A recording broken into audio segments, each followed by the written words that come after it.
మీకు తెలుసా, మన భారత రాజ్యాంగాన్ని చాలా మంది ఇతర దేశాల నుండి కాపీ చేశారని లేదా అరువు తెచ్చుకున్నారని విమర్శిస్తూ ఉంటారు.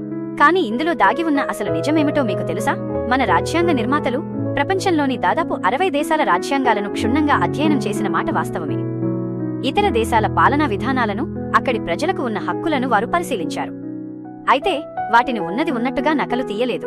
మన దేశంలో ఉన్న భిన్నత్వం, కులమతాల స్థితిగతులు మరియు మన ప్రజల అవసరాలను దృష్టిలో ఉంచుకుని ఆయా చట్టాలను మనకు అనుకూలంగా మార్చుకున్నారు. ఈ గొప్ప గ్రంథాన్ని రూపొందించడానికి దాదాపు 3 సంవత్సరాల కాలం పట్టింది.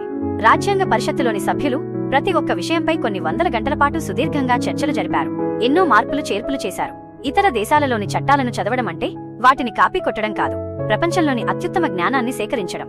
మన దేశానికి ఏది మంచిదో ఏది అవసరమో ఆలోచించి మేధావులందరూ ఏకగ్రీవంగా నిర్ణయాలు తీసుకున్నారు. డాక్టర్ బాబాసాహెబ్ అంబేద్కర్ గారు చెప్పినట్లు ప్రపంచంలోని అన్ని రాజ్యాంగాలను జల్లెడపట్టి మనకు సరిపోయే అద్భుతమైన అంశాలను మాత్రమే ఇందులో చేర్చారు.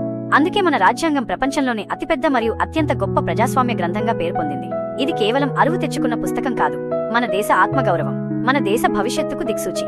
ఇలాంటి మరిన్ని ఆసక్తికరమైన విషయాల కోసం మాతోనే ఉండండి. సత్యం తెలుసుకోండి, మన రాజ్యాంగాన్ని గౌరవిద్దాం, దేశాభివృద్ధిలో భాగస్వామ్యం అవుదాం. జై హింద్.